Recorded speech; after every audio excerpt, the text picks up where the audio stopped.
When I began to study economics in the late 1970s, the field of macroeconomics was viewed by many as being in a state of crisis.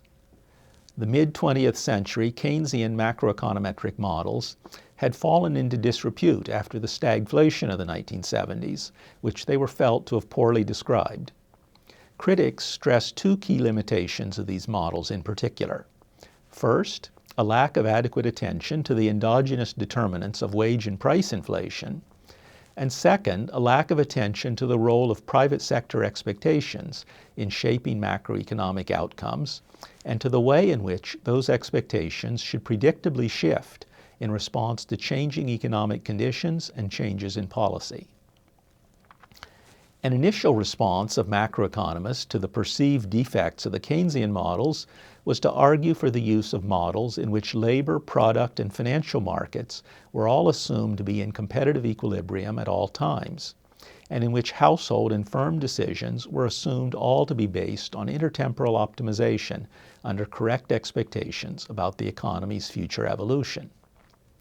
But these so-called new Keynesian models implied such perfect coordination of private economic decisions that there should be neither any need for government policy to improve economic outcomes, nor much scope for traditional tools of stabilization policy, such as monetary policy, to have effects that would not be simply offset by adjustments of private behavior. As a consequence, these models were of little use as guides to policy design. The work for which I am being honored, along with my colleagues Olivier Blanchard and Jordi Galí, has developed a new generation of quantitative macroeconomic models, known as new Keynesian models, which also derive household and firm behavior from intertemporal optimization. But unlike the new classical models, these new models allow for imperfectly competitive markets, and hence for market power on the part of both firms and labor unions, which allows the adjustment of wages and prices to be attributed to the decisions of identifiable economic agents, and thus to be dependent on the objectives and beliefs of those parties. And crucially, these models posit that wage and price setters do not instantaneously reconsider their demands at each moment, but instead economize on information and decision costs by leaving wages and prices fixed for variable intervals of time. The resulting models are in much greater conformity with observed economic time series, allowing a revival of the program of macroeconometric modeling by policy institutions such as central banks. The new models also imply that monetary and fiscal policies can substantially affect the way the economy responds to unexpected economic developments, and that well-designed policies can do much to improve the stability of both prices and economic activity. My own work has shown how the analysis of macroeconomic stabilization within such a framework allows stabilization policy to be considered in an integrated way with the methods used in the field of public finance to analyze the microeconomic distortions associated with alternative tax policies.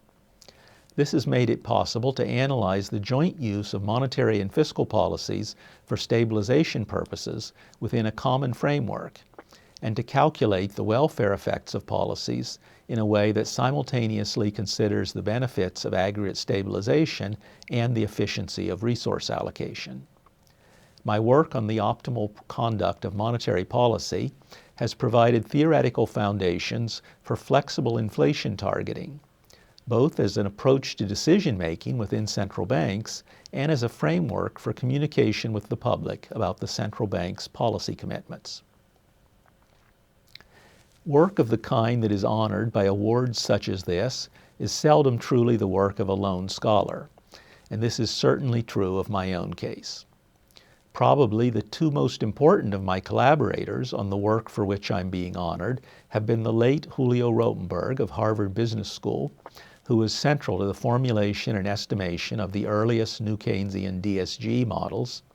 and my former Princeton colleague Lars Svensson, now at the Stockholm School of Economics, who played a key role in shaping my understanding of how models could most productively be used in the conduct of monetary policy.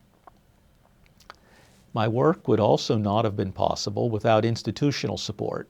above all from the University of Chicago, Princeton University, and for the past 20 years from Columbia University,